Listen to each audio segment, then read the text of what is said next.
Olá, amigos, sejam muito bem-vindos, graça e paz. Estamos começando mais um Servos com a Bola, seu podcast de toda segunda-feira à noite. Aí no Brasil, 7 da noite, aqui em Orlando, na Flórida, Estados Unidos, 5 da tarde, porque nós estamos com 2 horas a menos. Daqui a pouco muda, mas é um prazer estar recebendo vocês aqui e desejar a vocês uma semana abençoada, porque hoje é segunda-feira, início de semana, que vocês possam realizar seus planos para essa semana, suas metas, alcançando tudo aquilo que vocês desejam realizar, né, com muita produtividade, com muita alegria, com muita paixão por tudo que vocês fazem na vida. E para você que joga futebol, esse é o podcast para você se inspirar, né, com as histórias dos nossos convidados. Hoje eu estou trazendo aqui mais um zagueiro e vou estar trocando essa bola com ele sozinho, porque é meu parceiro de zaga, o pastor Gilmar, hoje mais uma vez não pôde vir, ele está no DM. Isso acontece no futebol, né? E eu vou estar aqui no um contra um, como a gente chama, e o nosso convidado de hoje é coach, é treinador, foi jogador de alto nível, né, jogando em vários clubes no Brasil, e tem muita experiência, muita história para contar, e eu espero que vocês gostem. Eu estou recebendo hoje aqui o Moisés, zagueiro da Ponte Preta, jogou no São Paulo. Quantos times, Moisés, ao longo da carreira? Iniciei minha carreira no São Paulo Futebol Clube, com passagem rápida pelo Guarani, Ponte Preta e Bragantino, onde foi o meu auge, vamos dizer assim, onde eu Aham. tive a oportunidade de sentir a experiência e em prática o que é o futebol profissional com o professor Vanderlei Luxemburgo. Claro, esse aí foi com certeza um dos treinadores que te inspirou muito na sua carreira, né? Sim, eu só tenho a agradecer. Ao longo da minha curta carreira como jogador, eu tive a oportunidade de trabalhar com grandes profissionais.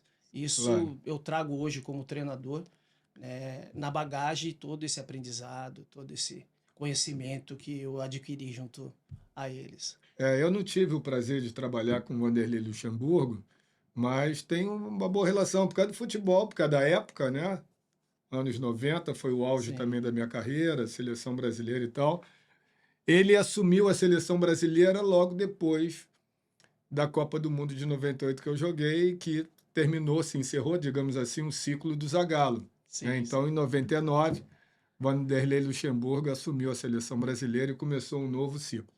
Bom, antes da gente começar aqui a trocar passes, né? Eu e o Moisés aqui, vamos formar aqui uma zaga, né? Porque zagueiro, a gente joga as peladas junto na zaga, normalmente aqui em Orlando.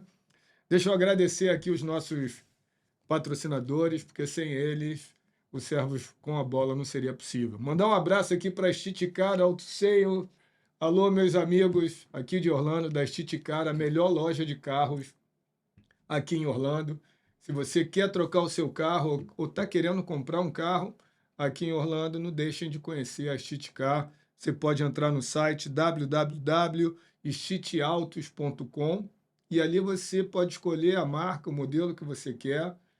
A Estiticar te dá facilidades para financiamento, para pagamento. Inclusive, se você quer comprar o carro aqui e pagar lá no Brasil com o Pix, a Estiticar te proporciona essa facilidade no pagamento. E se você quer financiar o carro e ainda não tem documento aqui na América, a Estiticar também pode facilitar isso para você e basta você apresentar o seu passaporte que ela vai conseguir um financiamento para você. Então, você não vai ter desculpa para comprar o seu carro na Estiticar, tá bom? Você pode acessar o site ou direcionar o seu telefone para o QR Code que está aqui na tela e lá o Luiz Martelotti vai estar te recebendo com o maior carinho, ok? Valeu, Chite, tamo juntos. Mandar um abraço também rápido aqui para a RJ Mais, soluções financeiras completas, uma equipe espetacular de especialistas que podem te orientar da melhor maneira possível para que você possa fazer bons investimentos. É importante, né, Moisés, a Com gente poder ter a certeza. orientação de profissionais que vão te dar o caminho das pedras ou vão ajudar a proteger o teu patrimônio. né? É uma situação assim que é muito carente dentro do nosso meio, né, do futebol. A gente sem experiência, a gente, como eu costumo dizer, a gente dorme pobre e acorda rico, vamos se dizer assim, sem uma orientação, sem saber o que fazer. E muitos se perdem por falta de uma orientação, de um Exato. profissional do lado que te oriente. É muito O Ronaldo importante. falou uma coisa muito séria numa entrevista que eu vi. Ele falou: a maioria dos jogadores de futebol, quando termina a carreira, 10 anos depois, eles já não conseguem manter o patrimônio que eles acumularam ao longo da Ao longo carreira. da Isso é carreira. verdade. Isso é verdade porque isso já passou comigo, com vários outros amigos que tiveram carreiras bem-sucedidas e que acumularam um bom patrimônio, mas com o tempo, quando você deixa de ganhar aquilo que você ganhava no futebol, E você precisa. e os gastos Os continuam. gastos continuam, o padrão de vida está lá em cima e você não Exato. tem mais aquela fonte de renda que antes te permitia manter aquele padrão de vida, aqueles gastos. Um coach financeiro. Exatamente. E é por isso que você precisa de um coach financeiro, como disse o Exato. Moisés, e o pessoal da RJ+, é, tem uma equipe fantástica, eles vão poder te ajudar muito com isso. Basta você acessar www.rjmais.com e fazer contato lá com a turma que é especialista. Eles têm escritório no Rio de Janeiro, tem escritório em São Paulo Bacana. também. E é Não sempre bom a sabia. gente ter essa orientação, né? E o inglês, Moisés? Moisés é treinador aqui na América e é um desafio para todos nós, né, que começamos a trabalhar aqui. Eu também trabalho com esporte, com futebol aqui nos Estados Unidos e está cada vez melhor, né? Com certeza. A experiência no dia a dia, na prática, você acaba adquirindo e aprendendo. É o que eu costumo dizer, que você como um treinador, um instrutor, você mais aprende do que ensina. E aqui é um desafio muito grande, eu tive algumas experiências fora também, e você acaba aprendendo, né? Você acaba desenvolvendo, mas com certeza não é uma fluência, Mas é sempre tem que estudar, longe, né? A gente longe, está sempre estudando. exatamente, tem que Isso é buscar o o mais importante. conhecimento. E a dica do Servos com a Bola para você que quer vir estudar inglês aqui nos Estados Unidos é a ULA América Escola de Inglês. A ULA América ela vai te proporcionar o documento D20 que você precisa para ir lá no Brasil, no consulado americano, e dar entrada nessa documentação para que você possa conseguir o seu visto de estudante. E com Muito bom. isso, você vai vir aqui para os Estados Unidos tranquilamente, estudar, morar aqui, conhecer a cultura. E é uma tremenda de uma experiência, né, Moisa? Sou suspeito de falar dos Estados Unidos. Janeiro agora eu vim para ficar 6 meses e estou há 10 anos. 10 anos 10 aqui na anos, América. há 10 anos na América. Que E a maravilha. Sempre aqui em América, Orlando? eu fiquei 9 anos aqui, fiquei um ano em Jacksonville. Eu Jacksonville. vim para estudar o Tá, mercado do futebol e acabei me apaixonando e ficando, claro. né? Não, e tem muita gente, muitas famílias brasileiras que estão vindo morar aqui nos Estados Unidos com um visto de estudante, né? São empresários que têm seus negócios no Brasil, bem-sucedidos, mas que buscam aqui ter mais segurança, mais tranquilidade, podem tocar o seu negócio online, né? E isso possibilita que eles possam trazer a família para cá, bota a esposa para estudar, né, com o F1 e ele tira o F2 e os filhos vêm também e podem estudar nas escolas públicas aqui, enfim, tem muita gente fazendo isso e é uma experiência fantástica, porque você pode conseguir um visto de estudante por 4 anos e é uma experiência de 4 anos morando aqui na América, né, e de repente muita gente depois até aplica para o visto de permanência, né, aplica para o Green Card, faz a mudança de status aqui na América, uma vez que já se adapta e começa a estudar o mercado, apesar de ser empresário e ter negócios no Brasil, começa a conhecer aqui algumas oportunidades, né, para Sim. empreender aqui também na América, e isso é muito legal. Então, tá aí a dica do Servos com a Bola, www.ulamerica.com. Entra no site e lá você vai conseguir as informações que você precisa para tirar o seu visto de estudante aqui para os Estados Unidos. E mais uma dica aqui importante que o Servos com a Bola sempre dá, dtbfloridarealty.com. A sua imobiliária aqui na América, aqui nos Estados Unidos, está muito comum, muitos jogadores lá no Brasil ganhando bem, né, Moisés? E investindo aqui, Investindo. comprando imóveis de vacation, né, que eles chamam vacation homes, Exato. e você consegue alugar aqui com facilidade, ter uma rentabilidade, muitos até comprando o imóvel sem ser à vista, né? Mesmo morando no Brasil, você pode comprar um imóvel, uma casa aqui financiado. Exato. E isso te dá assim uma tranquilidade, Um investimento um seguro, né, em investimento termos de seguro. mercado Você imobiliário. vai pagando aqui, você dá uma entrada e vai pagando a prestação com o próprio aluguel, Exato. que é uma rotatividade gigante aqui. Então, é uma dica de um bom investimento para quem quer estar morando no Brasil, mas investindo já aqui nos Estados Unidos, dolarizando seu patrimônio.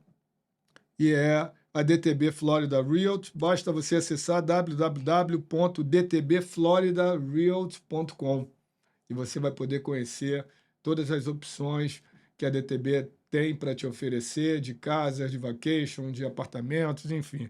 Vale a pena você conferir. Venda de imóveis, cartório, registro, decoração de casas, a DTB te oferece muito mais do que somente a casa para você comprar. Então, segue a dica do Servos com a Bola, DTB, para quem quer investir. É isso aí. Moisés, a carreira então você começou no São Paulo, na base, com que idade? Exato. Primeiramente, aproveitar a oportunidade. Parabéns pelo podcast. Obrigado, Moisés. Para mim, é um prazer e uma honra estar na frente de uma referência de um atleta profissional do nosso país, né? Referência como jogador, referência como pessoa, uma lenda viva do futebol brasileiro. Te agradeço, irmão. Aproveitar aqui também uma Pô, lembrança para o programa. para o programa, olha Para aí o que programa. maravilha. Pô, obrigado, cara. A mão de Deus aí para abençoar o programa, famílias, Ó, ouvintes, que espetáculo. telespectadores Olha e aqui.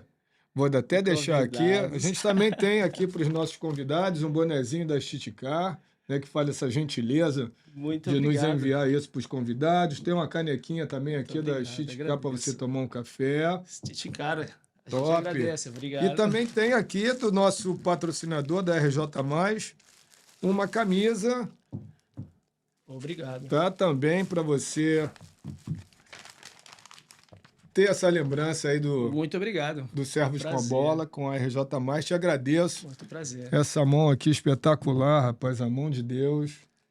O Fluminense no Brasil que tem assim uma crença bem legal com relação à fé no futebol, né? Os torcedores do Fluminense começaram desde a visita do Papa, eu não lembro exatamente o ano que foi, mas a torcida do Fluminense abraçou, né, essa visita na época, quando ele esteve no Rio, e depois dessa visita, todo jogo do Fluminense, que o Fluminense estava jogando e estava perdendo, eles começavam a cantar a música do João de Deus, né, pedindo a bênção, João de Deus. E o Fluminense começou a ganhar e a virar jogos. E até hoje, né? O Fluminense, aliás, está com um time espetacular, né, rapaz? Eu estava vendo Uma semana máquina. passada o jogo do Fluminense e foi a estreia do Douglas Costa. O Fluminense já tinha dois extremos com muita habilidade, o Keno de um lado Veio para brigar bem. e o colombiano do outro, Sim, o Arias, né? Sim. E agora ainda trouxe o Douglas Costa, Essa canhoto, reforço. que joga pela direita, joga pela esquerda. Campeonato Carioca tá, eu estou acompanhando. Agora, essa semana não teve jogo sábado do Flamengo, um jogo adiado, né? Porque nós estamos aqui em plena segunda-feira de carnaval. Exato. Segunda-feira de Nós carnaval não no temos Brasil. carnaval aqui, não, Aqui não se para. não tem carnaval e por isso a gente está aqui, né, fazendo o Servos com a Bola para você que está na sua casa aí, está no momento relaxando, aproveitando o feriadão, né?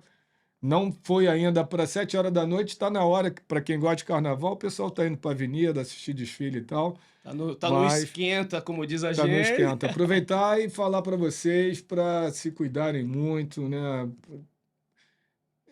Aproveitar essa festa da nossa cultura, mas com sabedoria divina, né? Sem se exceder, Exato. né? Procurando desfrutar dessa celebração. Para aqueles que gostam, cada um tem o livre-arbítrio, né? Tem muita gente que gosta do carnaval, de brincar o carnaval, é alegria, faz parte da nossa cultura. Tem muitos atletas que descansam nesse período, tem outros que até também se permitem e gostam de ir lá para a avenida, né, curtir e tal, mas com moderação, né, que as pessoas tenham um entendimento que Deus tem o melhor para a nossa vida e o que Ele quer é que você desfrute da vida e não faça besteira, beba e perca o controle, né, Exato. e se envolva em brigas, em confusões e sem contar, né, os acidentes que tem pelo país. É muito triste a gente ouvir balanço do carnaval, não sei quantos acidentes, não sei quantas mortes em Exato. função das pessoas perderem a noção através da bebida e se envolverem nesse tipo de situação, né, Moisés? Exato, e a vida não é feita em 4 dias, né?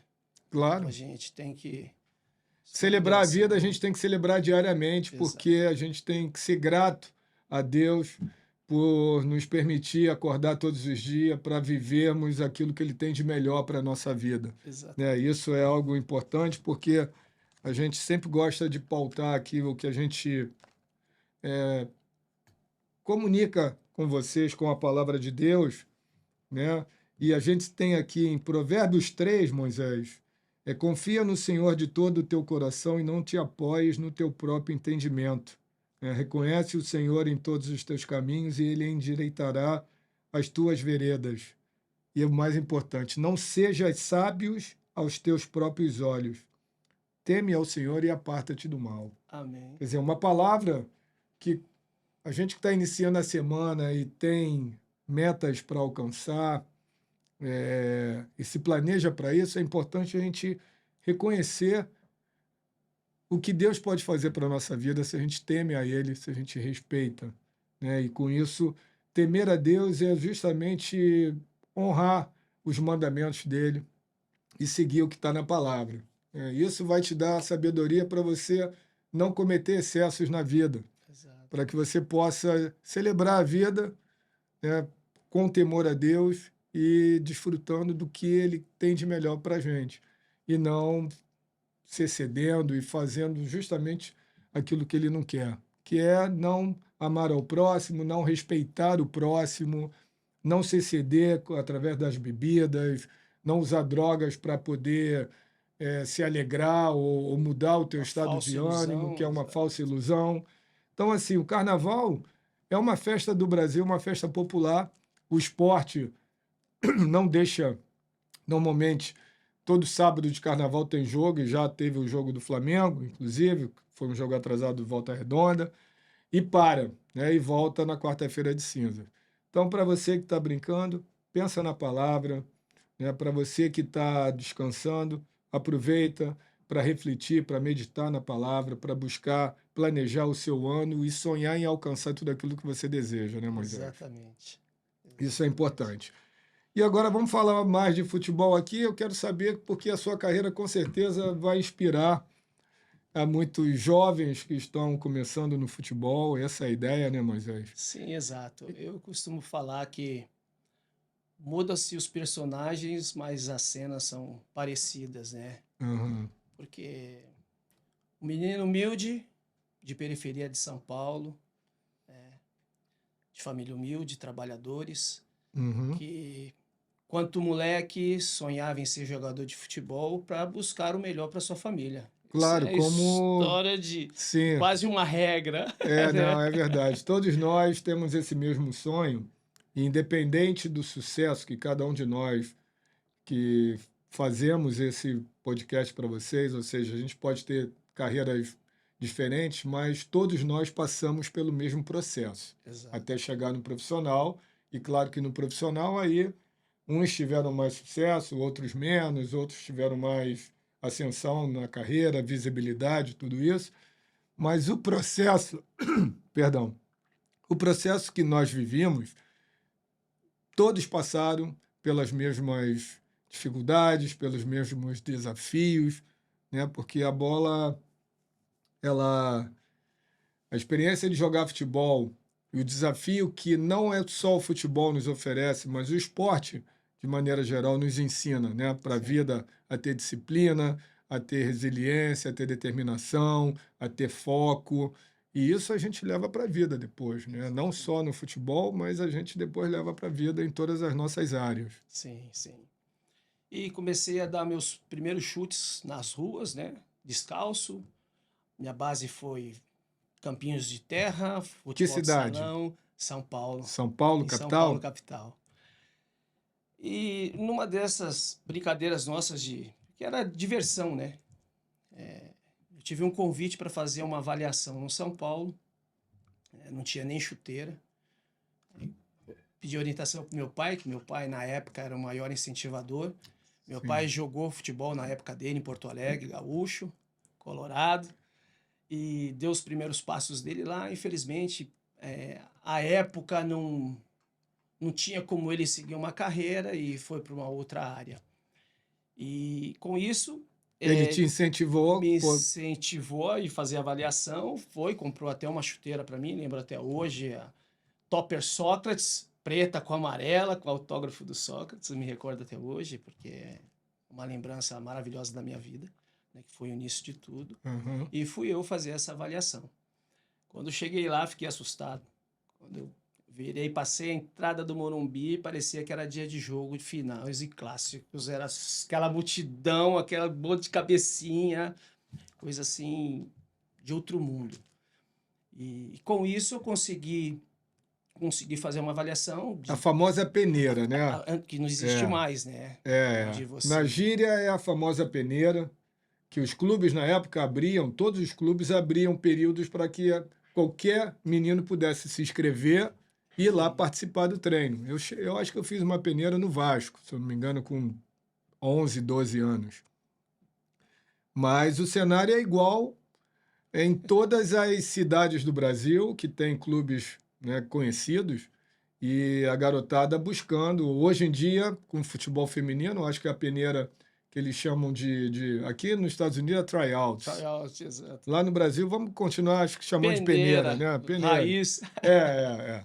Então, hoje é o feminino para as meninas e o masculino para os meninos a partir de 9, 10 anos, né? Porque já tem o sub-11, o sub-13, o sub-15, o sub-17. E quanto mais cedo, melhor. Hoje em Sim. dia está até mais difícil, eu acho que para o menino 17, acima de 17 anos, fazer peneira. Os clubes já não aceitam mais, né? Na verdade, a peneira, né, a avaliação acabou, né? Aham. Os clubes hoje não querem mais ter o trabalho de trabalhar um menino, diferente da nossa época. Hoje eles preferem pegar jogadores de núcleos do próprio clube que estão espalhados pelo times grandes pelo Brasil, Sim. ou núcleos de ex-jogadores que faz um trabalho ali voluntário, coisas parecidas, uma ONG, algo que desenvolve um trabalho profissional. Então, hoje eles pegam somente indicações. Não se vê mais você bate na porta do clube e pede uma oportunidade. Isso acabou. É. Por outro lado, eu vejo que você perde muitos talentos.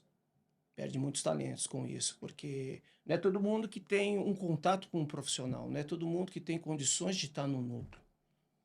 Então, assim, às vezes ele tem a única oportunidade de chegar até o clube.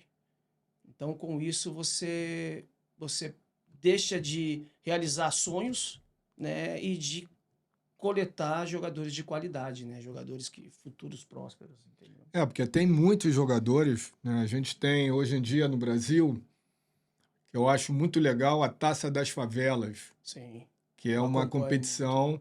uma competição entre as comunidades carentes, né, nas cidades no Rio de Janeiro, em São Paulo, e isso acaba sendo uma vitrine para que os meninos que sonham em ser jogadores de futebol, eles possam mostrar ali o talento deles, a qualidade deles. E Sim, os clubes têm o seu. Hoje não é mais olheiro, né? Na nossa época, os clubes tinham olheiros espalhados pelo Brasil inteiro. sim. Hoje em dia, eles têm scouts. Então, todo clube tem o seu departamento de scout, tanto para o profissional quanto para a base.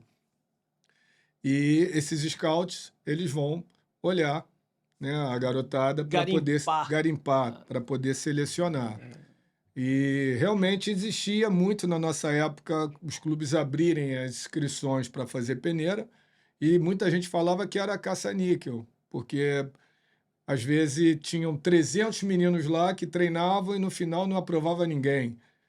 E isso acontecia. E hoje em dia, enfim, eles buscam, como Moisés falou, Os clubes com seus scouts, eles olham os torneios que tem na cidade, onde tem campeonatos de escolinhas de futebol, eles observam as indicações também dessas escolinhas que são academias de futebol, para que eles possam selecionar e começar a formar as equipes que são jogadores federados, né, pelos clubes. Sim. É um trabalho. E você foi federado pelo São Paulo Federado em pelo que São idade? Paulo, com 12 anos. 12 anos. 12 anos, me tornando campeão paulista. Muito engraçado, né? Porque as maioria Com 12 anos é mirim, né? é Campeonato de mirim, mirim. mas eu já fui pro dente de leite. Eu sempre joguei uma categoria acima. Aham, Não diferente de muitos que vêm aqui também, que a gente acompanha. sim. Fui campeão como 9, como um atacante de área, campeão paulista e vice-campeão regional como atacante também. Olha aí, mais um zagueiro profissional que iniciou quando garoto como atacante. Aqui o Clebão já veio aqui, a mesma história. O Jefferson, goleiro do Botafogo, da seleção, veio aqui, também falou que no início era atacante, depois virou goleiro. Foi mais radical ainda, né? Assim, não Eu é não, comum. eu não joguei como atacante, mas eu era meia ofensivo, fazia gol e tal. Depois eu recuei para cabeça de área, comecei a jogar como volante, depois vim para zagueiro. É interessante isso, né? Como a gente começa com uma ideia, uma visão do que você gosta de jogar, porque todo mundo quer ser atacante. Essa é a verdade, porque o atacante faz gol. Então, quando você, pai, quero jogar futebol. Aí o pai, tá bom, vou te matricular numa escolinha. O que você quer jogar? Quero jogar de atacante, porque todo mundo quer fazer gol, né? Na verdade, é muito interessante, porque quando a gente é novo, é pequeno, a gente não tem muita noção. Quando a gente joga bola na rua, é, futsal entre amigos, você não tem posição, né? Você joga em todas. Sim. Só que eu tinha que tomar uma decisão quando eu fui fazer a avaliação no São Paulo. Eu falei pro meu pai, aonde eu vou jogar? Ele falou, joga no meio. Então foi uma orientação do meu pai. Então quando eu fui, né, Deus tocou e me aprovou. E fui como atacante, como meia, na verdade eu fui como meia, pela altura, estatura e a idade, eles me colocaram de atacante. Aham. E aí eu fiquei em 85, 86. Em 86 eu subi para uma outra categoria e troquei de treinador. O treinador falou assim, eu quero te testar na zaga. Aí eu fiz um treino na zaga e me destaquei. Para Aham. mim, Sempre teve altura, eu imagino que a altura. a altura tinha técnica, porque Aham. a base foi futsal, então me destaquei ali. Ele falou, eu vou te utilizar como zagueiro. E nesse contratempo, eu morava muito distante, eu morava no extremo leste e treinava no Morumbi. Não tinha água Ainda não branca, tinha Cotia. não tinha Cotia, não tinha Barra Funda, não tinha Cotia. Nós treinávamos no terrão do Morumbi. O pessoal fala do terrão do Corinthians, mas o São Paulo também tinha um terrão. E a base, a formação toda foi ali. E com a distância, eu levava 1 hora para ir, 1 hora para voltar. E com isso, eu comecei a perder aula. Isso começou a incomodar meus pais na formação. E com isso, meu pai estava para se aposentar e a violência já chegando cada vez mais próximo de nós, pela região que nós morávamos, o meu pai já estava querendo mudar de São Paulo para uma cidade mais tranquila. E com isso, meus pais tomaram uma decisão de ligar no São Paulo e pedir a minha liberação, minha dispensa, porque eles estariam mudando de cidade. Para mim foi um choque muito grande. Eu lembro que o gerente de futebol, o Geraldo, muito conhecido no meio do futebol, formou vários jogadores do São Paulo. O Gilmar, acho que trabalhou até com Ficou o anos, Gilmar, ficou anos. já ouvi falar. Ele esteve na minha casa, conversou com meus pais, mas não tinha o que eles fazerem. Porque na época, 85, 86, só davam um alojamento para o Sub-20. E o Sub-20, época de Miller, Silas, Sidney, professor Cilinho, professor Carlinhos Magalhães, que era o auxiliar dele, Bebeto de Freitas, Sim. preparador físico, então não tinha o que o São Paulo fazer. Aí mudamos para Campinas. Aí chegando em Campinas, Para mim foi um choque muito grande, né? Porque eu vinha me destacando, tinha sido campeão, tinha sido vice-campeão, estava bem. E aquilo para mim foi um baque muito grande. Mas segui, eu falei, não, eu não vou parar. Como as duas finais que o São Paulo disputou foi contra o Guarani, o pessoal não me conhecia. Aí eu fui até o Guarani bater na porta do Guarani. E bati na porta do Guarani e falei, eu estava no São Paulo e mudei para Campinas, eles não têm alojamento, eu gostaria de uma oportunidade. Na hora o treinador falou, não, vamos lá, vamos lá. Porque naquela época a gente não tinha, como os clubes hoje têm, né, ferramentas que conseguem acompanhar online todo o desempenho dos atletas em várias categorias, de todos os clubes, no Brasil, fora do Brasil. Hoje em dia você tem, dentro desse departamento eles chamam de inteligência do futebol, né? Inclusive eu criei, quando eu fui diretor de futebol do Avaí, 2016, cheguei no clube para assumir o profissional depois do time ter sido rebaixado em 2015, e eles não tinham esse departamento montado. Então eu criei o departamento de inteligência do futebol, chamei de Núcleo NIF, Núcleo de Inteligência do Futebol. E Muito aí interessante.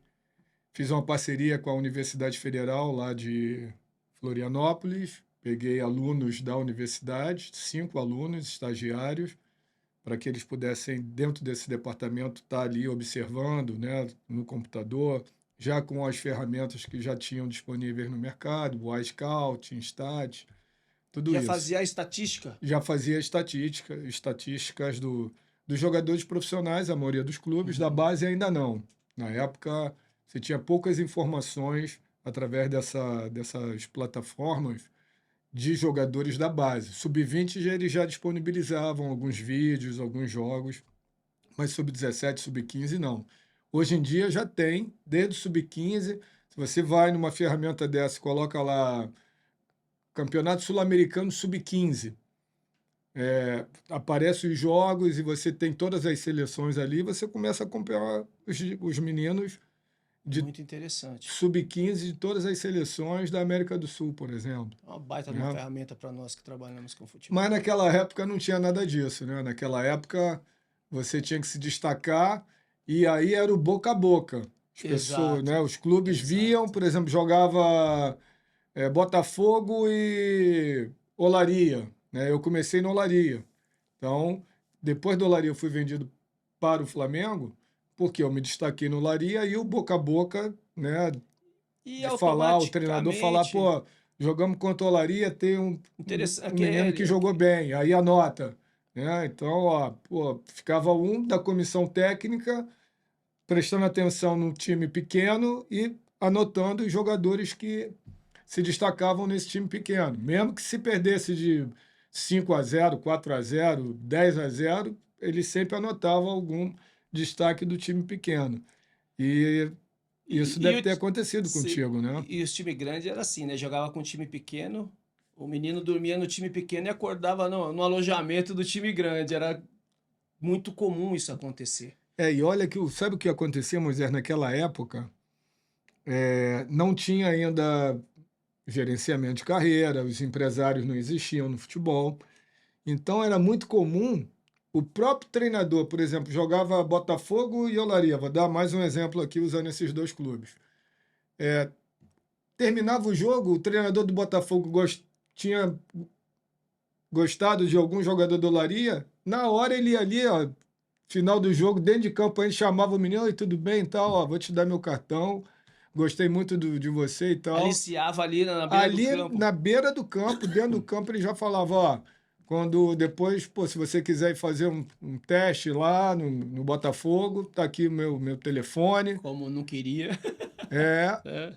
assim que funcionava na época. Né? Na minha época foi assim. Na minha época já eu tive um problema com isso. Você ficava preso quando você assinava a famosa ficha amarela, né, que eles costumavam dizer, juvenil. Você ficava preso 3 anos. Você só conseguia uma liberação e fazer uma inscrição no outro clube através da federação com essa liberação. Se o clube não te liberasse, você ficava preso. Sim, mas na minha época também era assim. Antes da Não, Lei Pelé. não tem muita diferença da gente, mas na minha época também era assim. Mas o que que acontecia? O treinador falava pro menino, ó, pô, gostei de você. Quando terminasse você a temporada, se você quiser fazer um teste lá e tal. O menino era federado pela Olaria, como eu, Sim. era federado pela Olaria. Quando o Flamengo fez contato, falou: ó, a gente quer trazer você aqui para os juniores. Eu não tinha contrato profissional com a Olaria, mas era federado pela Olaria. E travava. E se você quisesse trocar, você tinha que ficar lá um ano sem jogar para poder ser liberado. Ou os clubes acertarem um valor para que você fosse liberado. E foi o que aconteceu, né? O Flamengo foi lá na Olaria. A princípio, eles nunca queriam pagar, acertar um valor. Primeiro, eles vieram direto em mim: olha, a gente quer te trazer para o Flamengo. Aí eu fui lá no Olaria, ó, queria que vocês me liberassem, porque o Flamengo me ligou, eu quero ir para o Flamengo. Aí o Olaria falou: negativo. Se o Flamengo quer que você vá para lá, eles têm que vir aqui negociar com a gente um valor para que a gente possa te liberar. E aí, na época, era o Luizinho Drummond, que Deus o tenha, era o presidente do Olaria na época, que também era presidente da escola de samba Imperatriz Leopoldinense. Ele falou: não, pô, você é um jogador que a gente Joel da casa. confia, você vem jogando desde do nosso mirim infantil, agora você está no nossos juniores. Eu já tinha jogado no profissional, inclusive. E isso foi que deu um peso grande e me valorizou para que ele também pudesse tentar conseguir um valor que fosse considerado, né, para o Olaria. Aí depois de muito tempo eu fiquei lá sem ir treinar, fiz aquela rebeldia, né, para ver se eles me liberavam. Ele falou: não, você não quer treinar, nós não vamos te liberar. É, eu acho meio E- desleal, né? Era É. meio desleal, Não, mas porque aí o Flamengo acabou pagando lá o valor que eles pediram, e aí o Olaria me chamou e falou: olha, tá tudo certo, boa sorte, você pode se apresentar lá no Flamengo e tal. Eles chegamos num acordo e foi legal isso. Isso acontecia na nossa época, né? sim, sim. E voltando, aí fui pro Guarani, eles me receberam lá. Porém, a minha infância, nas minhas férias, ou era interior de São Paulo, que minha mãe é de Pirassununga e meu pai era de Porto Alegre, então ficava entre interior de São Paulo e Porto Alegre. E só que quando eu estava em Campinas, eu sempre assisti o jogo da Ponte Preta. Então eu sempre gostei da Ponte Preta, me chamou a atenção. Vibração e torcida. Mas eu fui no Guarani pelo. Eu era próximo do Guarani porque nós disputamos duas finais. E fui aprovado. Eles me deram uma ficha para eu poder assinar. Levei pro meu pai e não mostrei pro meu pai. Então, jogava bola na escola com o pessoal, pô, vai ter uma peneira na Ponte Preta. E eu com a ficha do Guarani, em casa. Falei, pô, vou nessa peneira. Não fui treinar no Guarani e fui fazer a peneira na ponte e passei a peneira na ponte. Na hora me deram o papel, assinei e comecei a jogar na Ponte Preta, onde tive uma boa experiência. Qual categoria foi essa? Eu era juvenil já. Juvenil. Juvenil. Juvenil. Primeiro ano de juvenil, que antes era o primeiro, segundo, terceiro ano de juvenil, sub-20 também. Né, era 2 Juvenil, anos de 2 anos de juvenil juvenil e e 3 3 de anos junior. juniores, o atual Isso, sub-20. isso. E tive uma boa experiência, fui bem acolhido. Uma das pessoas que me acolheu foi o André Cruz. Um forte abraço pro André, Dedeco. meu parceiro de zaga na seleção na Copa do Mundo da França de 98. E uma pessoa Grande zagueiro, uma maravilhosa. pessoa maravilhosa e uma qualidade, né? Como jogava o André Cruz. Poxa, Canhoto, batia falta, gol de falta. Pô, um cara acabava, espetacular. acabava o treino, eu ficava olhando ele bater falta. É uma qualidade tremenda. E tive uma boa escola também, tive bons treinadores, trabalhei com o Parraga, professor Parraga, que jogou no Grêmio. E na Ponte você seguiu até profissional, até se Hum, profissionalizar? Não, eu tive duas passagens pela Ponte. Eu tive na Ponte 88, 80, final de 86, eu saí de São Paulo, mudei para Campinas, 86, 87 e 88, até o sub-20, os juniores. Aí o Marquinhos Chedi fazia parte da diretoria da Ponte. E ele já estava em transição para o Bragantino. em 88, 87 para 88. E ele foi assumir o Bragantino como presidente. E ele sempre me falava, quando eu sair eu vou te levar. Quando eu sair eu vou te levar. E quando ele saiu ele me levou e levou mais 2 jogadores. E me levou para o Bragantino. Aonde eu conheci o professor Vanderlei, foi a chegada do professor Vanderlei Luxemburgo em Então, mas aquela 88. campanha no Brasileiro do Bragantino e no Paulista, né? O Bragantino foi campeão paulista ou foi No, vice-campeão não, paulista? campeão paulista contra o Novo Horizontino, professor Nelsinho, e vice-brasileiro. Vice, né? Vice-brasileiro. Com o Vanderlei. Em 91. Então. E Foi em 91 que fez aquela campanha daquele time que tinha o Mauro Silva, o Mauro Silva. E a campanha de 90 também Silvio, estava Silvio, Luiz Miller, Gil Baiano, isso. Ney Pandolfo, que depois foi participar da comissão técnica do professor Vanderlei. Uhum. Essa constelação toda. E Mauro Silva. E foi uma experiência tremenda também. Assim, das passagens, todas são importantes, pelo que eu faço hoje, né, que é ser treinador.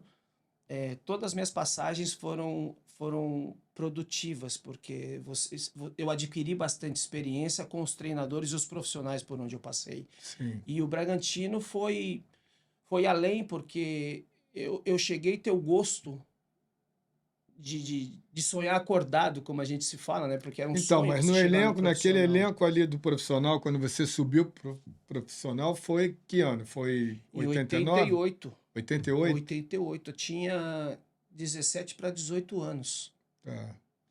Tinha o sub-20 só, o sub-20 e o profissional. Que eu me recordo que tinha sido trocado o Vitor Hugo zagueiro por 7 jogadores do Guarani. Foi uma troca que eles fizeram. Nesta mesma época chegaram. E desta mesma época chegaram mais 7, 8 jogadores do Fluminense. Que foi montado aquele elenco do Bragantino. E Exato. E nessa leva que foi o Silvão, alô Silvão, um Silvio, abraço. forte abraço. Meu atacante É, matador. o Meia também, o João João Santos. Santos, João Santos, Franklin, Franklin, que era um ponta esquerda, Robert, outro meia. outro meia, Isso. Polaco, lateral, acho que veio depois um pouco, mas ele veio dessa mesma leva. Aham. Ronaldo Alfredo, um jogador de beirada também. O Gabriel veio do Botafogo, lembra do Gabriel goleiro? Gabriel Goleiro, Depois passou isso. na Ponte Preta, jogamos showball junto. Isso, Gabriel, pô, um abraço pro Gabi, meu parceiro no Botafogo, né? Jogamos junto no Botafogo. E quando eu montei o showball do Botafogo naquela época que foi aquela explosão lá do showball no Brasil, eu montava o Botafogo, jogava e eu era o responsável, né? E ele ficou comigo sendo meu goleiro do nosso time de showball durante muitos anos. Bacana. Trabalhou comigo também, eu contratei ele para ser meu treinador de goleiro no projeto da Estácio de Sá, quando eu montei o time profissional de futebol da Universidade Estácio de Sá, lá no Brasil, e trabalhamos muitos anos juntos. Vou dar um abraço para ele também, Te grande abraço. Grande Gabriel, pessoa. Gabriel Gaguinho. Gaguinho. Embaixo do gol não gaguejava. E aí, essa tua passagem pelo Bragantino foi algo que, logicamente, pela campanha que o Bragantino fez, levou o Bragantino a ser conhecido no país inteiro, né? Ali foi uma mudança, né, mostrou a força do futebol Do interior de São do Paulo. interior e aonde começou a vir mais forte a oportunidade de jogadores novos, porque sou suspeito de falar do professor Vanderlei, porque ali eu vi a força e a qualidade que ele tinha. Ele estava muito à frente, porque ele pegou, vamos se dizer, um catadão. Pegou um catadão do Guarani de promessas, do Fluminense de promessas, e dali ele fez um grupo, não era um time, era um grupo, aonde ele fez jogar. E ali eu vi grandes jogos. Eu era o jogador mais novo desse grupo, desse elenco com 17 para 18 anos. Uhum. E você vê grandes partidas jogando contra grandes clubes com jogadores de altíssimo nível que a década de 90, o auge do futebol brasileiro, na sequência de 70, 80. Então, assim, ver ele fazer um time andar, um time Você jogar com acompanhou esse processo, você fez parte do elenco em fez 89, 90 e 91, quando Não, teve o auge, eu não? não. Em 90 para 91, eu tive um afastamento por indisciplina. Até assim, eu gosto de falar sobre isso, o porquê. O porquê levou à indisciplina, o porquê levou à punição. É um menino muito novo, saindo de casa Ali você estava com 19 anos. 17, Não, 17 para quando você... 18. 17 para Para 18. 18. 18 para 19, eu queria viver o que os meninos da minha idade vivia, Claro. né? Saía, tinha uma praça lá que se falasse, meu Uhum. Deus. É, Então assim, a gente queria ter uma vida social e festinha e namoradinha, coisa natural da e vida. aí já começa a experimentar a bebida alcoólica, essas coisas, Só né? que assim, o atleta não é uma pessoa comum. A partir do momento que você se, se dispõe a virar um atleta que seja de qualquer modalidade, você já não é uma pessoa comum. Claro, o esporte ele tem regras e você precisa ter muita disciplina para poder se concentrar naquilo que você tem que fazer, melhorar a sua performance constantemente Exato. e buscar, lógico, o alto rendimento.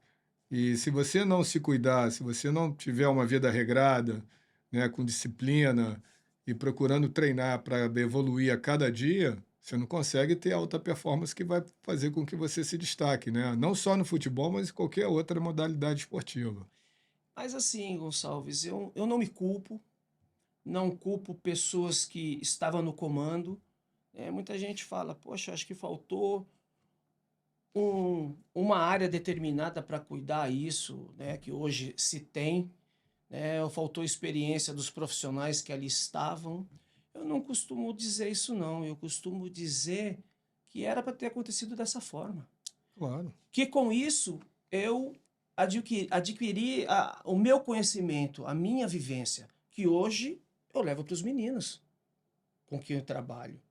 O porquê que eu não cheguei, sendo que eu estava no lugar certo, na hora certa, com as pessoas certas e me destacando desde pequeno, sempre jogando numa categoria acima.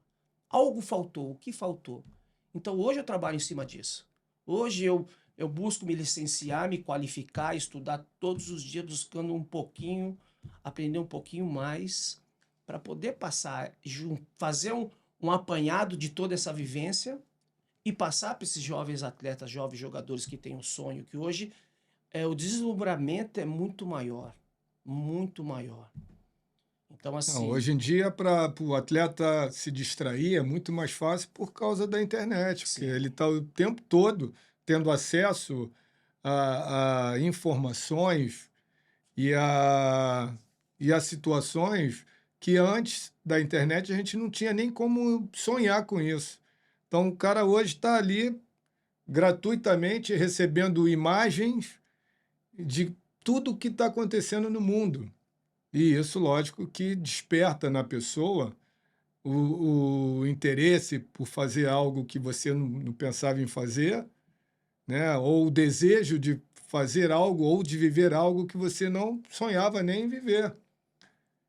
Na nossa época não tinha nada disso, né? sim, Mas existiam as companhias que podiam te influenciar a ir por um caminho errado. Isso faz parte de qualquer sociedade, né? De qualquer relacionamento, em qualquer cidade, em qualquer estado, em qualquer país.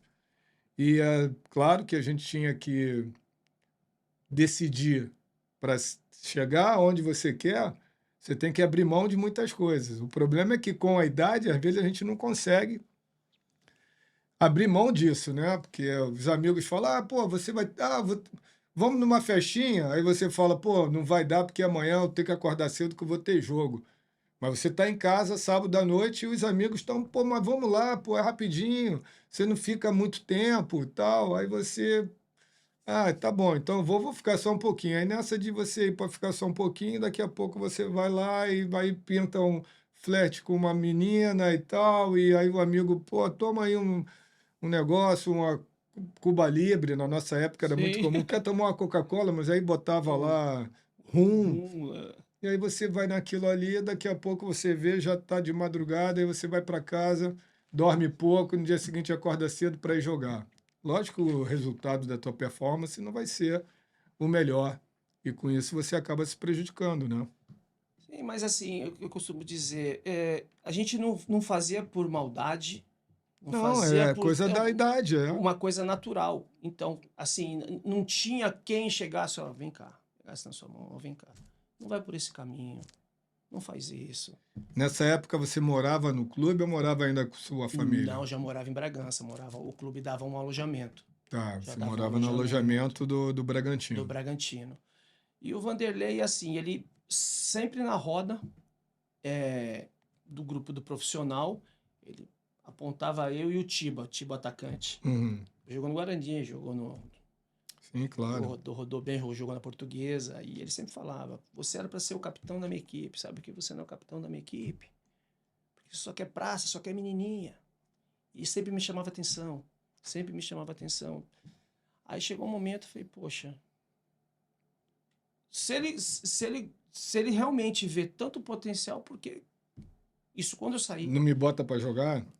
Que ele porque via potencial, mas não te não colocava para colocava para jogar, né? jogar, até por punição para eu aprender, mas nunca me chamou e me explicou: ó, não vai por esse caminho, não faz isso, não faz aquilo.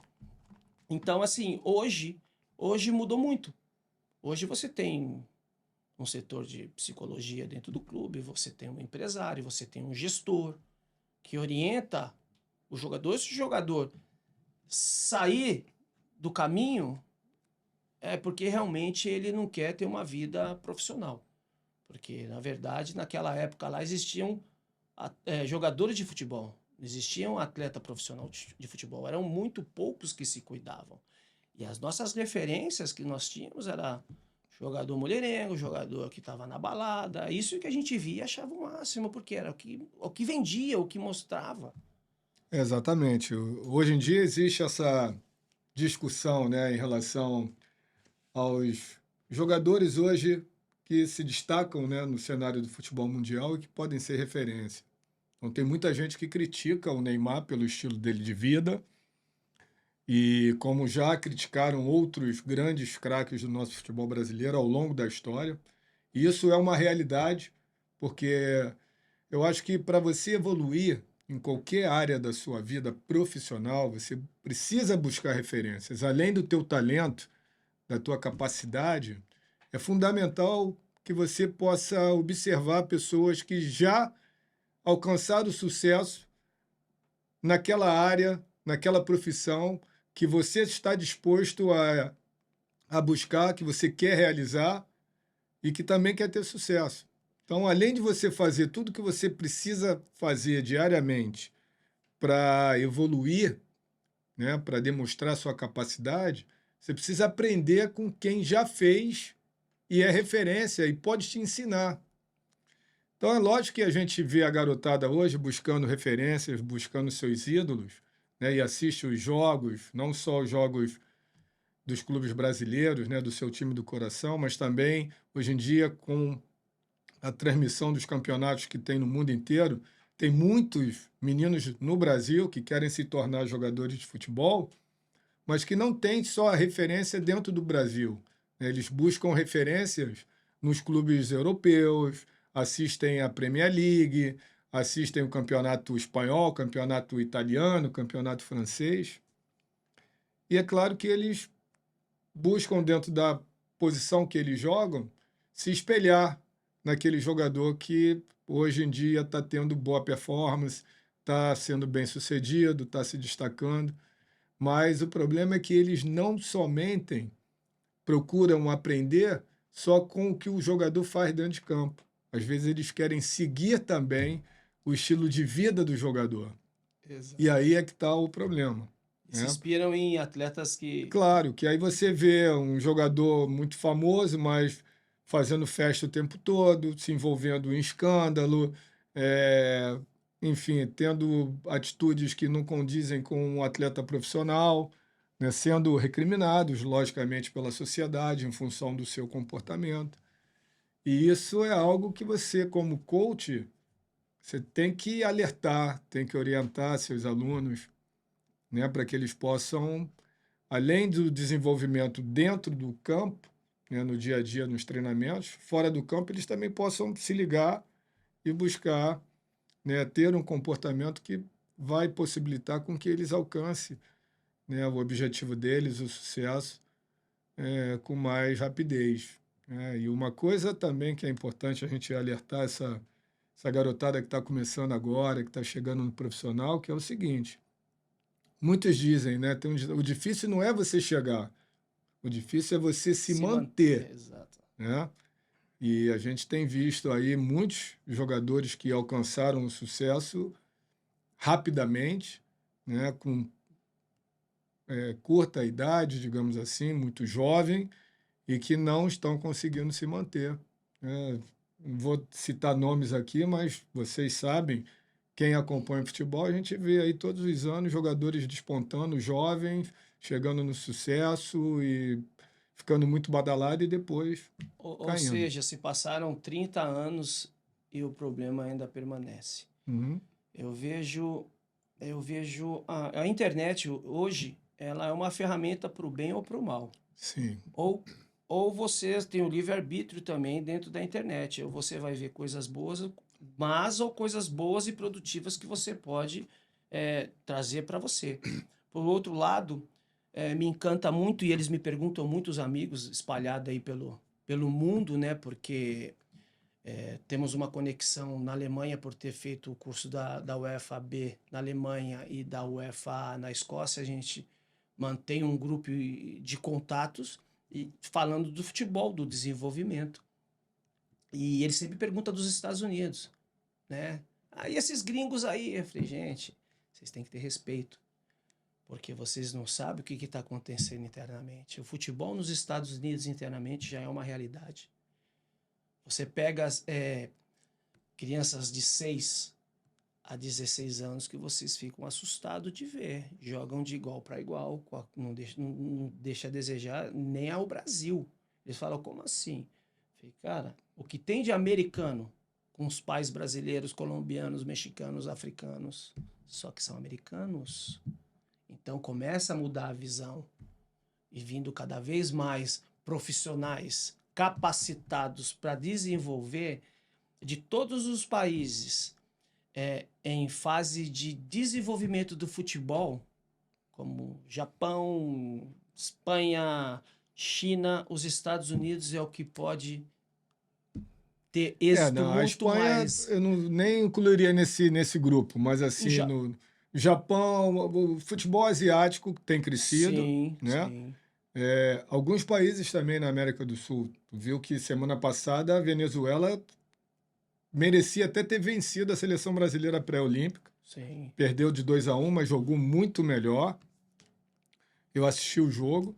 Então a Venezuela está jogando já de igual para igual. Na nossa época, Brasil e Venezuela, o torcedor já podia esperar que era goleada na certa, que o Brasil venceria com facilidade. Hoje em dia, já ninguém mais arrisca a apostar num placar elástico em qualquer jogo de eliminatórias de Copa do Mundo, Eu fico até né? triste às vezes nos comentários, né? Que fala, o futebol do Brasil tá acabando. Não é que o futebol no Brasil tá acabando. É que os outros países estão desenvolvendo Estão também, evoluindo, estão sem dúvida. evoluindo. Então, assim, é fácil você. Não, a gente não vai ser eternos. Nós não vamos ser eternos. Claro que nós temos isso nato na gente, brota jogadores de qualidade no individual. Mas no coletivo, todas as seleções, todos os países estão desenvolvendo, estão buscando fazer um trabalho de excelência para elevar o futebol, né? Isso, o futebol ganha, né? Não é nós que perdemos, é o futebol que ganha. Com certeza. Isso é. A gente sabe que para você ser um atleta de alto nível, né, de alto rendimento, não só no futebol, mas em qualquer outra modalidade esportiva, você tem que ter entendimento que não basta só você treinar para você alcançar o resultado que você deseja. Você tem que treinar muito, você tem que buscar conhecimento dentro das áreas que você constantemente está atuando, ou seja, você tem que saber como se alimentar bem, você tem que saber que o treinamento faz bem para teu corpo e quais os exercícios que podem te manter com essa alta performance para você se dedicar mais. Eu, na minha época, como jogador, eu tive a felicidade ou tive a determinação para poder conciliar o estudo com o futebol, com os treinamentos. Então, eu joguei boa parte da minha carreira como profissional, mas já praticamente formado em educação física. Então, eu tinha Raridade para estudado, Brasil. eu tinha estudado 4 períodos de psicologia na universidade, né? Eu tinha estudado anatomia para conhecer o meu corpo, fisiologia, eu já tinha algum conhecimento. Então, eu fazia os treinamentos sabendo exatamente como eu poderia extrair o melhor daquele treinamento para que eu pudesse ter uma melhor performance possível durante os jogos. Então, eu sabia que era importante eu me alimentar bem, eu sabia que era importante eu dormir bem, ter boas horas de sono para no dia seguinte estar mais disposto. Eu evitava a bebida alcoólica, né? Tinha muitos amigos que depois do treinamento, vamos ter a tarde livre, vamos para a praia, para o quiosque ali e tal. E os caras ficavam o dia inteiro, a tarde toda até a noite, tomando cerveja e tal. Nada contra quem gosta de fazer. Mas se você tem conhecimento e sabe que aquilo ali, depois você vai jogar contra um outro jogador de um outro time, que ele treinou e descansou à tarde, Se resguardou. se resguardou, se alimentou bem, e você treinou e ficou tomando cerveja à tarde, um dia ou 2 dias na semana, você está em desvantagem. É lógico que o outro vai estar melhor preparado que você, Certeza. né? É diferente de você estar na sua folga, depois do jogo, depois de uma semana de trabalho, de dedicação, jogou, depois do jogo, no dia seguinte, você tem um domingo livre, jogou no sábado, tem um domingo livre. Aí você pode sim se dar o direito de se permitir Do seu momento de seu lazer, o momento de seu lazer. momento Você, pessoal. é lógico, se você gosta de comer bem e quer comer churrasco o dia todo, quer tomar um negócio e tal, tudo bem. Mas o atleta ele tem que ter uma consciência de que ele está sendo visto, né? Ele tem que vender a performance dele da melhor maneira possível. Ele vende a performance dele diariamente nos treinamentos para o seu treinador, para os seus companheiros, para a imprensa que cobre ali o treinamento, para que ele possa vender melhor ainda a performance dele para os telespectadores durante um jogo no final de semana, E ele tem que né? entender que o corpo dele é a ferramenta dele. Exatamente. Eu costumo dizer, Moisés, que todo atleta ele vive de venda. Ele é atleta, mas ele vende a performance dele. O que faz o Neymar ganhar, o que fez o Neymar ganhar o que ele ganha hoje, né, um salário extremamente fora da realidade, é a performance que ele teve ao longo da carreira dele. E se um jogador de futebol entra num jogo e consegue se destacar fazendo gols, dando dribles, ou defendendo, fazendo defesa, se for o goleiro, ou tendo uma performance como um zagueiro, né, de alto nível, sendo um bom defensor, o jogo representa uma venda. E com isso ele vai chamar a atenção de clubes que vão querer pagar, que vão querer comprá-lo, pagando o que pagaram pelo Neymar, o que pagaram pelo Vinícius Júnior, o que pagaram pelo Endrick, atualmente, dando um exemplo, né? E ele depois, mesmo alcançando uma venda como essa, indo para um clube maior, ele vai ter que continuar diariamente vendendo a performance dele, não só para os próprios companheiros, para o treinador, para os diretores do clube, e para a imprensa, e para o público no mundo inteiro. Porque o que você faz dentro de campo é o que faz com que você se projete e possa ser conhecido, admirado, possa ser uma referência, né? que eu costumo perguntar para os atletas que chegam até mim? Assim, sabe qual que é o primeiro fundamento de um atleta? Não sabe responder. Eu falei, a força de vontade. Hoje, se um atleta tiver força de vontade e dedicação, levar treino, levar a sério os treinamentos, ele vai desenvolver, ele vai virar jogador.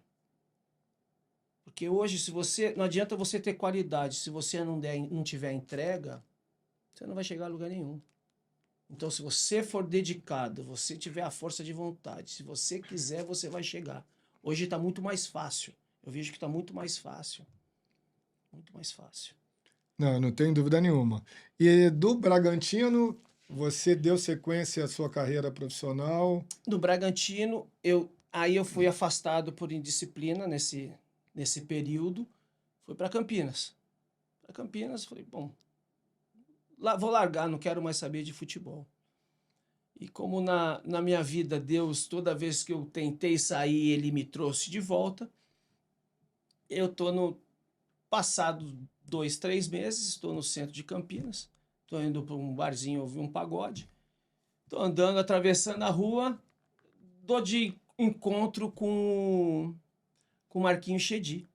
Marquinhos Chedi estava como presidente do Bragantino. E eu falei, ô Marquinhos, tudo bem? Tudo bem. Eu falei, poxa, aproveitando que eu te encontrei, eu gostaria que você me desse a minha liberação. Falei, Moisés, olha que coincidência. Tocamos no assunto no seu nome essa semana e mudou tudo lá no Bragantino. Chegou o Parreira com toda a diretoria que estava no São Paulo, com Marco Aurélio Cunha, professor Fábio Farabichian, professor Campos, Nagashi, o fisioterapeuta que me fugiu o nome dele agora, me fugiu o nome dele agora. Mudamos toda a estrutura lá, a gente quer que você volta. Pupo Jimenez. Tá bom, voltei, me apresentei lá. Cheguei lá, já tive uma recusa por ter sido afastado por indisciplina, eles não me queriam. Mas tudo bem, fui para os treinamentos, me destaquei, voltei para o grupo do profissional e jogando aspirantes. E fiz alguns jogos televisionados e todos esses jogos que foram televisionados, eu me destaquei. Jogava contra o União São João de Araras, enfrentava Roberto Carlos, jogava contra o Palmeiras, pegava Galeano, pegava Biro, contra o Ituano, pegava o Juninho Paulista. E com isso eu tive uma sondagem do Botafogo do Rio. E o Marquinhos Chedi não me liberou para poder ir. Falou, não, nós vamos te utilizar. Nós não vamos te emprestar, não vamos te negociar. Continua treinando, se dedicando. Falei, mas eu tô com um problema, tô com uma recusa com o treinador, que era do aspirante. Você falou, não, você continua treinando que eu sou o presidente. Aí continuei treinando, jogando. O Parreira deixou claro que não ia me dar uma oportunidade no profissional. Eu vim lutando com a comissão técnica que não me queria. Tinha o apoio ali, o professor Fábio foi um que me estendeu a mão, que me apoiava. Chegou um momento que eu falei, sabe uma coisa? Vou parar com o futebol. Não quero isso para mim mais não. E abandonei o futebol. Isso novo, né? Isso novo. Fui para Campinas, conversei com o Marquinhos. Falei assim, Marquinhos, eu estou indo embora. Eu não vou ter oportunidade aqui. Quero te agradecer a oportunidade do retorno, mas eu estou indo embora. E com isso, o professor Mococa, que era da comissão técnica do professor Vanderlei na época, veio atrás de mim, o próprio Ney Pandolfo. O pessoal, tinha o Júnior Zagueiro, que morava em Campinas. Não, você não pode fazer isso, você não para. Eu falei, não, vou decidir. Vou voltar a estudar. Falei, coloquei na minha cabeça, vou voltar a estudar. Não tinha oportunidade de estudar enquanto eu jogava. E fui fazer supletivo. Falei, vou fazer o supletivo, depois vou tentar buscar uma faculdade de educação física para estar na área.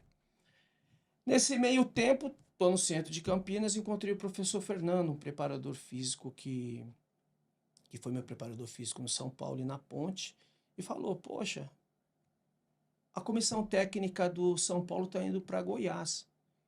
Por que você não vai com eles? Eu falei, não quero mais saber de bola, professor. Eu falei, não, vai sim. Vai lá, você não tem nada a perder. Vai, conversa com o professor Campos. O professor Campos foi meu preparador físico no São Paulo e virou treinador. Levou na comissão técnica dele o professor Fábio Farabichian como preparador físico e o treinador de goleiro, o Jairo, que foi o goleiro do Corinthians, o Jairão. Aí ele entrou em contato com o professor Campos, ele entrou em contato comigo, fui para Goiás. Fui para Goiás, disputei um campeonato goiano em 91 para 92. Aí dispensaram a comissão técnica, ficou só o professor Fábio. Dos jogadores que eles tinham levado, tinha ficado só eu. Quem assumiu foi o Gildásio Barbosa, que jogou no Fluminense e já tinha passagem no futebol goiano. Fiquei mais uns 6 meses com ele. Nesse contratempo, meus pais estavam se separando. Aquilo para mim foi um choque muito grande. Ainda conversei com o professor Fábio. Falei, professor Fábio, está acontecendo isso na minha vida. Eu já não queria, já tinha parado com o futebol e quero voltar. Ele falou assim, se você fizer isso, tem certeza do que você quer fazer? Você não quer ficar? Eu falei, professor, eu estou decidido, eu quero parar, eu quero seguir a carreira no futebol, mas não mais jogando, que eu não estou com cabeça nesse momento. Aí fui conversar com o Gildásio Barbosa. O Gildásio Barbosa insistiu muito que eu ficasse. Ele falou, fica que eu tô tendo uma oportunidade e eu quero te levar. Mas minha cabeça estava longe do futebol pela situação que estava acontecendo. Peguei e fui embora. Vim embora eu e o professor Fábio. Depois de 4 meses eu vi a notícia que o Goiás tinha contratado o Gildásio Barbosa. E nessa ocasião, com certeza, ele teria me levado. E com isso eu parei com o futebol. Falei, o que eu vou fazer? Minha vida inteira foi futebol. Eu vou buscar um trabalho. Tenho uma amizade muito próxima com o Neto e com a família do Neto. Joguei com o primo dele no Bragantino. E a esposa dele trabalhava com RH. Ele falou, Moisés, ela vai arrumar um emprego para você. Você quer trabalhar mesmo ou você vai continuar jogando futebol? Eu falei, não, eu quero trabalhar. Ela me arrumou um trabalho no aeroporto Viracopos de Campinas. E eu fui trabalhar numa locadora de carro no desembarque. É muito engraçado. Sempre quando eu descia as delegações no desembarque, sempre tinha um ou outro jogador que conhecia e vinha falar comigo. E nisso chamava a atenção de quem trabalhava nas cabines ali do desembarque. Um dia eu conversando com o João Santos, Carlos Roberto lateral, eles estavam jogando no Juventude. Eles desceram, conversando com eles, chegou um rapaz que trabalhava ali na mesma área que eu, falou, pô, você é puxa-saco de jogador, né? Pô, todo jogador que desce aí, você fica abraçando, cumprimentando. O cara falou, pô, você é louco, cara. Mas aí jogou futebol, pô, tem que ter respeito, não sei o quê, chamou a atenção do rapaz. Passando isso, veio um taxista me procurar, falou, poxa, eu tenho um sobrinho que joga futebol. Pô, você não quer dar uma oportunidade para ele? Eu falei, cara, eu não trabalho com futebol, eu trabalho com locação de carro. Não, mas o pessoal falou que você conhece. Pô, ajuda, dá uma força. De tanto ele insistir, eu passei a mão no telefone e liguei para um amigo que estava de treinador na ponte. Falei, ó, tem um menino assim, assim, assim, pelo amor de Deus, dá uma olhada nesse menino. O cara me deixar em paz. Não é que o menino foi aprovado, esse treinador me ligou, que está até hoje como diretor de futebol da base da Ponte Preta. Falou, Moisés, se você tiver esses jogadores aí, o que você tiver, você pode mandar. Quando eu me vi, já estava de volta no futebol, agenciando jogadores. Aí quando eu menos esperava, estava com o escritório montado. Eu, Valder Gaguinho, jogou no Flamengo, meio campo, volante, depois jogou no Guarani, e o Buião, que jogou no Palmeiras, atacante. Aí tá eu de novo no futebol, agenciando.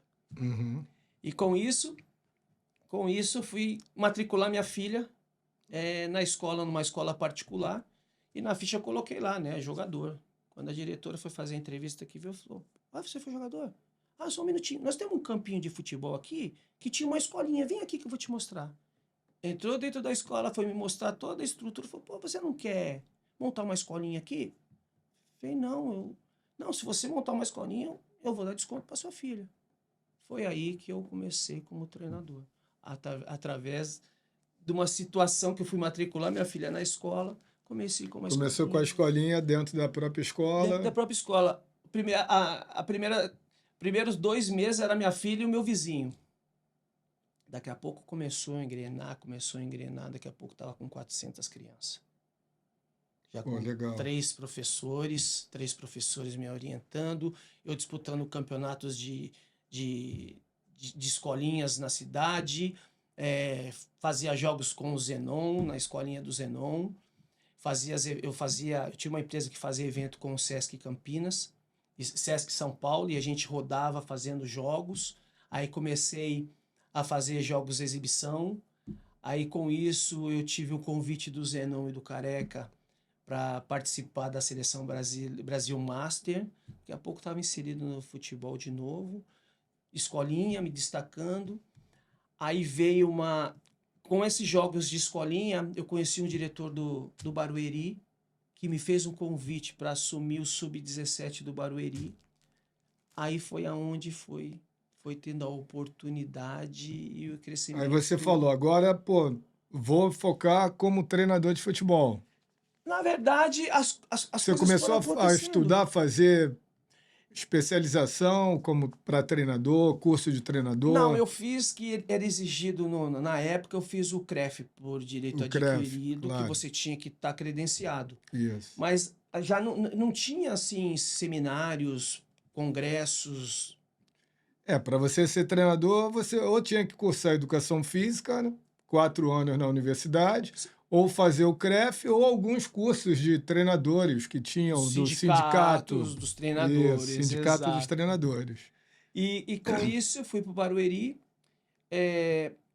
tive um destaque bacana no Barueri, e com isso o presidente do Barueri tinha um clube no Paraná, e com essa campanha que eu fiz na temporada de 2010, ele me convidou para ir como diretor de futebol do profissional, do 17, fiquei 6 meses no sub-20, ele me convidou como diretor de futebol, aí já de agenciador, treinador de escolinha, treinador de base, sub-20, já virei diretor de futebol, nunca tinha tido essa experiência. Tinha experiência de organização, de visão, por causa do escritório de agenciamento. E eu assumi o clube dele, chamava Arapongas, em 2012. O objetivo dele em 4 anos era subir da quarta para a terceira para a segunda para a primeira e buscar ser campeão do estado. E ele conseguiu atingir até chegar na primeira. Na primeira ele não foi campeão, onde eu atuei e participei como diretor de futebol. Foi campeão do interior, atrás do Curitiba em 2012, o Curitiba foi campeão. O Atlético Paranaense segundo e nós ficamos em terceiro. Com isso deu vaga para a Copa do Brasil e Brasileiro da Série D, onde eu tive também uma bagagem. Um abraço aí para o Adir Leme, o presidente, que me acreditou em mim, me deu essa oportunidade, me ensinou muito, me ensina até hoje. E eu tive sob o meu comando uma pessoa extraordinária que eu conheci no futebol, uma pessoa incrível que eu tinha uma admiração muito grande, porque na época que eu estava no São Paulo, o vestiário ficava embaixo da arquibancada e eu descia por dentro do Morumbi e ficava na pista vendo ele jogar. Dom Dario Pereira, o Dario Pereira, ele como treinador e eu como diretor de futebol, e nós tivemos uma proximidade muito grande, a gente se jantava todos os dias, eu estava no treino, a gente trocava informações. Legal. E assim, para mim foi uma honra muito grande e com isso uma bagagem muito grande, pelos profissionais por onde eu passei, pelas oportunidades que eu tive, eu soube aproveitar. Eu tive contato com o Dario Pereira, o Dadá Maravilha. Eu namorei a filha do Dadá, então eu tive um contato dentro da casa dele, assim, de ouvir histórias do futebol, assim, contatos com a própria seleção Brasil Master. Eu viajar num ônibus onde estava Zenon, Careca, Neneca, Rosemiro, Edu. Só fera. Pô, Edu me chamar no fundo do ônibus, ô garoto, ele me chamava de garoto, ô garoto, vem aqui tomar uma com o Edu. Pô, e contando uma história até muito engraçada que eu conto para todo mundo, ele no fundo do ônibus, o pessoal jogando carteado, o Zenon tocando um violão. O Zenon fala que é músico, toca um violão. Um abraço, Zenon, também, forte abraço, mestre. E o Edu contando assim, pô, garoto, você vê, aquela jogada na linha de fundo lá, e depois dessa minha idade, de tudo que eu fiz, pô, o torcedor me xingando, cara. Pô, eu tô acostumado com o negão. Eu balançava, ia pro fundo, o negão sabia que eu ia dar no primeiro pau. Eu balançava, eu ficava parado e balançava, dava no segundo negão e era gol. Pô, agora esse juvenil aí, cara, me arrebentando, os outros me xingando por causa desse juvenil.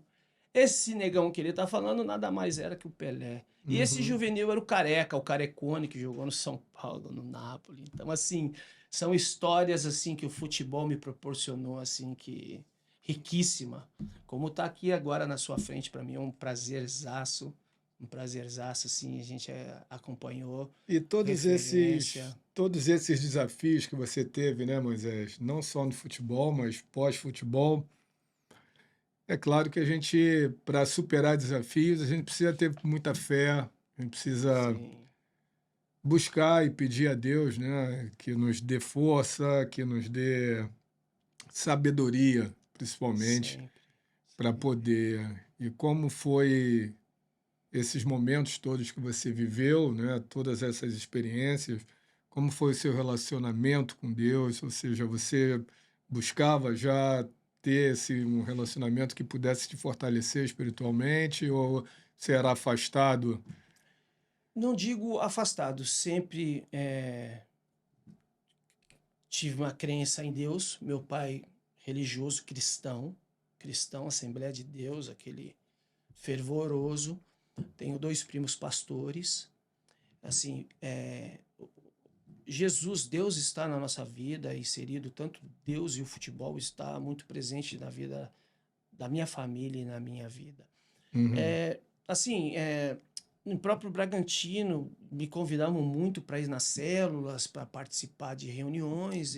É porque foi essa época, 89, final dos anos 80, que surgiu aquele movimento dos Atletas de Cristo, Exato, né, que exato. eram Aham. ali liderados, digamos assim, pelo Baltazar, que jogava o João Leite no Atlético Mineiro, Baltazar, artilheiro de Deus. Baltazar Artilheiro de Deus, e lá no Rio, Jorginho e tal, enfim, Silas Miller no São Paulo, Silvio no Bragantino. Silvio no Bragantino. Foi Então, essa isso época. nós tivemos assim a oportunidade de vivenciarmos isso, né, através do futebol, um movimento que acho que o cristianismo no Brasil começou a ser muito difundido, né, porque a Igreja Católica sempre era A a referência. referência, e aí eu mesmo fiz primeira comunhão, catecismo, aquela coisa, quer dizer, o brasileiro era mais da corrente da Igreja Católica, né? E aí começaram os Atletas de Cristo já difundindo e divulgando a corrente do cristianismo. Mas sempre tinha um convite e nunca ia. Nunca ia, nunca ia. Não, eu vou, aquela coisa de vou, acabei não indo. Né? Mas eu também acredito e creio que tudo tem o seu momento. Claro, E Deus permite que você passe por situações para você ter o conhecimento e vivência e que no decorrer da sua vida que você sirva de exemplo e lição, que seja instrumento e luz, por onde você passou, pelos momentos negativos, e hoje você se encontra numa situação que você fala, poxa, se ele chegou, por que eu não posso chegar? Então Deus permitiu que eu passasse por tudo isso. Deus permitiu que eu buscasse Ele no momento certo. Não que eu buscasse Ele, que eu estivesse mais presente. E assim, a minha presença fervorosa com Deus, depois saindo do Arapongas em 2012, eu tive uma proposta para ir para a Nigéria. E eu tive uma outra para ir para a Nigéria e para a Ásia. Eu escolhi para a Nigéria pela minha descendência de família negros, meu pai era negro, o cabelo liso veio da minha mãe, família italiana, uma mescla, mas assim, eu tinha curiosidade. Meu sonho era uma oportunidade de poder ir para a África e o futebol me proporcionou isso. E para isso eu fui estudar o que era a Nigéria e vi o caos que era a Nigéria. Mas por outro lado, a maravilha que era seu povo. Um, fute... um povo alegre, um povo festeiro, jogadores de altíssima qualidade e a gente sempre acompanhou a Nigéria, sempre Sim, nos deu trabalho nas categorias de base até profissional. claro. Jogadores de altíssimo nível. Mesmo, mas pô, o cara tem barba com 12 anos, 13 anos. Não, qualidade mesmo. Qualidade. E eu queria ter esse desafio, e Deus me proporcionou isso. E ele fez com que fosse até lá realizar o meu sonho, mas ele tinha um propósito. Sem Meu dúvida. propósito era encontrar ele lá. Tem uma palavra que eu medito todos os dias, que está em Jeremias 19, 29, 11. E essa palavra diz exatamente isso. Porquanto somente eu conheço os planos que determinei a vosso respeito. Planos de vos fazer prosperar e não de vos causar dor e prejuízo. Planos para vos dar esperança e um futuro melhor. Essa palavra, assim, reflete no nosso dia a dia todas as experiências que a gente já viveu, né, e que nós ainda vamos viver, porque os planos são de Deus.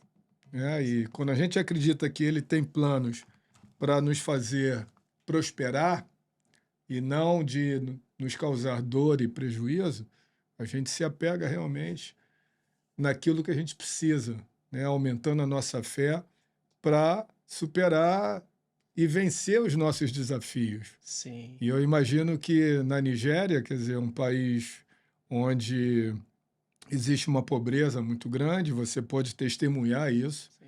né, pode ver isso. A gente vê hoje em dia pelas redes sociais ainda que a pobreza na África é muito grande, mas deve ter sido uma experiência fantástica, né? Fantástica pela descendência, pela cultura, pelo futebol, pelo seu povo. E você vê pessoas com tão poucos recursos e com um sorriso alegre.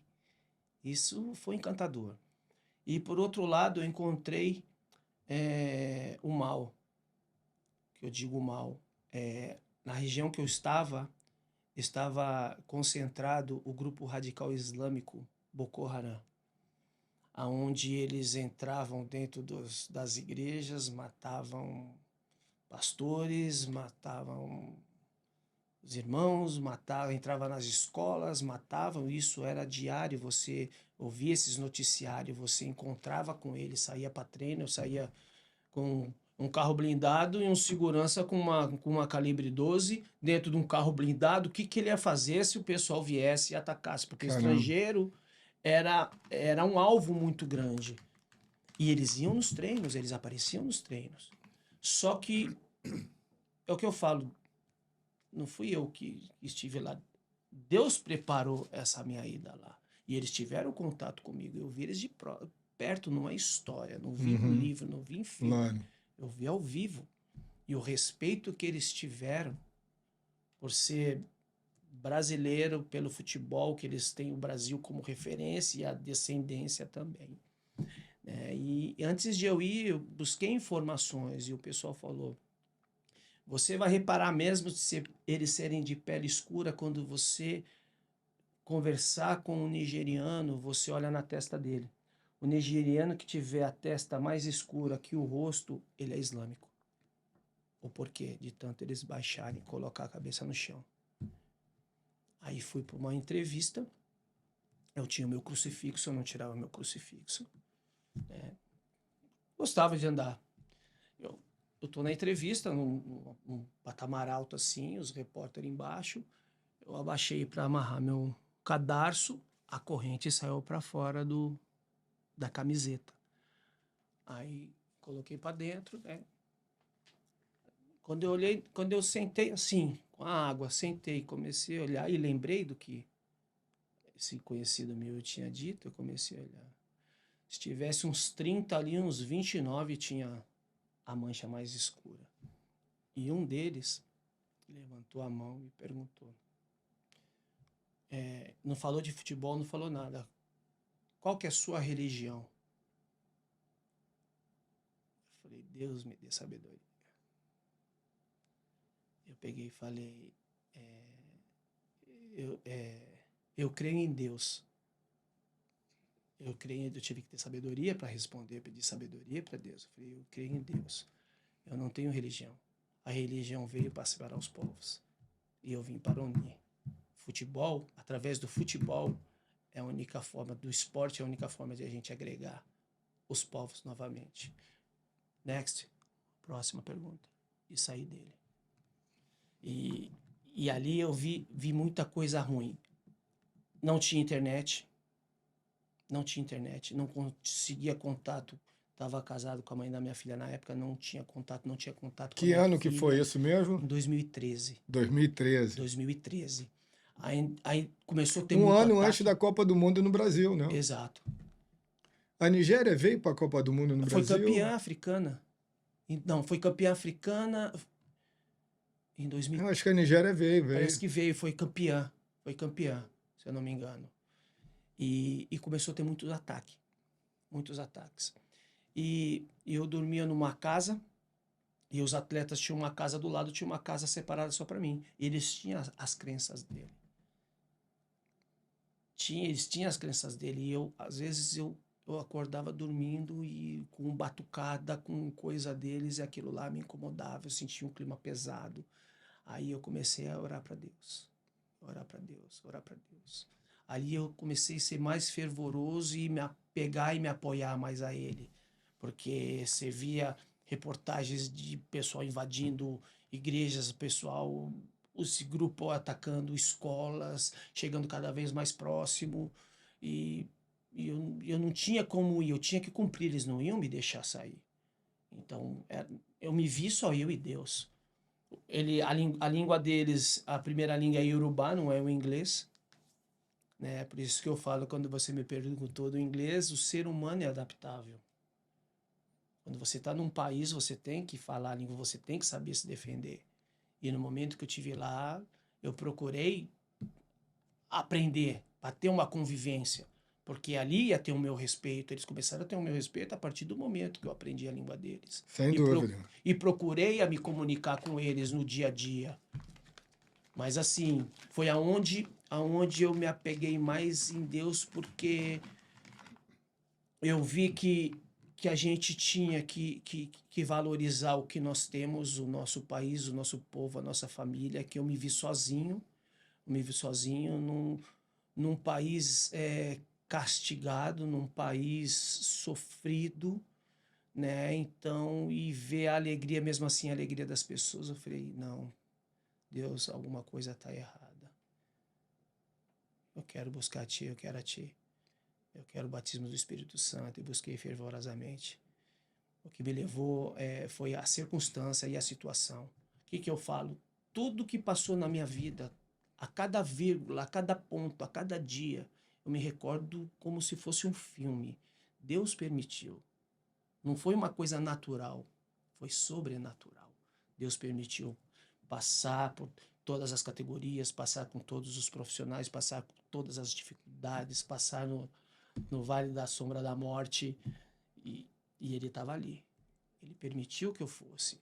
E através de tudo que aconteceu comigo, eu recebo telefonemas e via Instagram, mensagens de pessoas que eram tidas como desacreditadas, falando que se converteram através do que viu acontecendo dentro da minha vida. Isso, para mim, é melhor do que levantar uma taça da Copa do Mundo. Sem dúvida. Esse testemunho do Moisés aqui é fantástico e só te agradeço por poder compartilhar isso. É um prazer.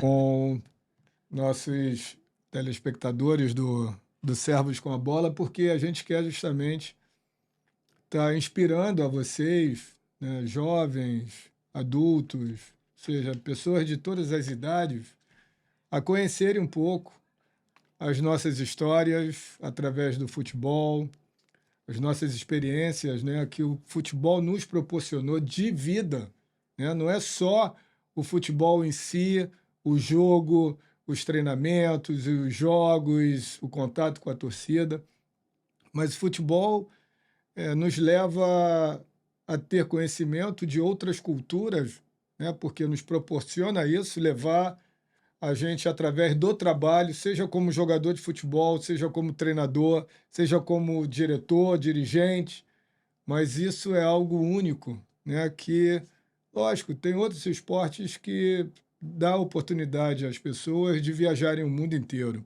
Outras profissões também. Sim. Mas o futebol em especial porque envolve a paixão, né, Moisés? E eu sei que nas comunidades carentes no Brasil, muitas vezes os traficantes ou os caras que se intitulam donos de uma comunidade, né, que é comandada pelo tráfico, ele respeita muitos jogadores de futebol pela paixão que ele tem pelo time de futebol dele e pelo jogador ter jogado nesse time. Sim. Então eles respeitam, eles sabem da importância que os jogadores de futebol representam dentro de uma sociedade para inspirar a garotada, até mesmo a sair do próprio tráfico, Eu né? digo que sempre foi mais que só futebol. Claro. Futebol é um detalhe. É, Futebol é um detalhe. Deus nos deu um dom. Agora a pessoa, yes. pô, por que que você não chegou? Cara, você que pensa. Eu já É, estou voltando é, porque o conhecimento e as experiências que eu tive eu trago hoje. Hoje, graças a Deus, 10 anos de Estados Unidos, eu fui saber o que eu trilhei quando eu fui fazer o curso da UFAB na Alemanha, que eu passei por uma entrevista, e eles falaram, você não tem a licença C, mas sabe por que você está tendo oportunidade? Porque você fez isso, isso, isso, isso. Eu falei, caramba, será que eu fiz tudo isso? Mas assim, vai acontecendo coisas na sua vida que você não dá importância, mas por outro lado é muito importante. É muito importante, sem né? dúvida. E eu tive a oportunidade de me licenciar pela UEFA, né? Se eu tivesse no Brasil, não sei se eu nem poderia ter uma CBF. Agora, recentemente, concluí a UEFA na Escócia, onde José Mourinho fez. Então, assim, o futebol me deu uma bagagem muito grande para eu poder agora, como um treinador, como um aprendiz, né? Porque a gente aprende mais do que ensina e aprende a cada dia. A passar para esses garotos, né? Que chega até a gente. Que sempre vai ser Com certeza. muito mais que Eu futebol. acredito que o treinador de futebol, ele não deve ser só um treinador de futebol. Ele deve ser um professor do esporte e que carrega os ensinamentos, a doutrina,